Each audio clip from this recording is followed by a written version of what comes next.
Hello बच्चों। तो आज मैं हिंदी व्याकरण के बारे में आपको बताने जा रही हूँ और इसमें जो फर्स्ट चैप्टर है वो भाषा, लिपि और व्याकरण है, जिसे हम इंग्लिश में बोलेंगे लैंग्वेज, स्क्रिप्ट एंड ग्रामर।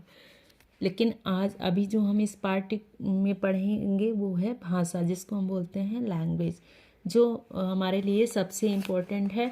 तो सबसे पहले आप इस चैनल पर नए हैं और आपको वीडियो पसंद आए तो इस चैनल को सब्सक्राइब करिएगा और लाइक करिएगा।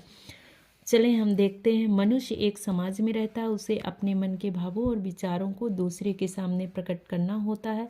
इसके लिए उसे भाषा की आवश्यकता होती है। इस कार्य के लिए उसने मुंह से उच्चारित ध्वनियों में आवश्यक जोड़ तोड़ करके जो ध्वनि संकेत विकसित किए, उनसे भाषा का मौखिक रूप बना।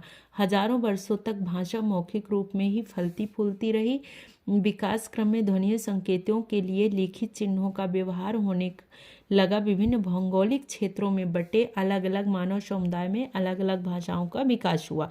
भाषा के विकास की यह प्रक्रिया निरंतर चलती रही, जिस कारण एक ही भौगोलिक क्षेत्र में अलग अलग कालों में विभिन्न भाषाओं का प्रचलन होता रहा। उदाहरण के लिए वैदिक, संस्कृत, पाली, प्राकृतिक, अपभ्रंश और हिंदी अलग अलग कालखंडों में भारतवर्ष की भाषाएं रही हैं। अभिव्यक्ति का यही साधन भाषा कहलाता है। इस प्रकार हम इसकी सरल सी परिभाषा देखते हैं। भाषा की मन के भावों तथा विचारों का आदान प्रदान करने का माध्यम ही भाषा कहलाता है। अब हम देखते हैं भाषा के दो रूप हैं। भाषा के दो रूप हो गए, पहला मौखिक भाषा, दूसरा लिखित भाषा। तो हम पहले मौखिक भाषा को देख लेते हैं, जिसको हम इंग्लिश में बोलते हैं ओरल लैंग्वेज।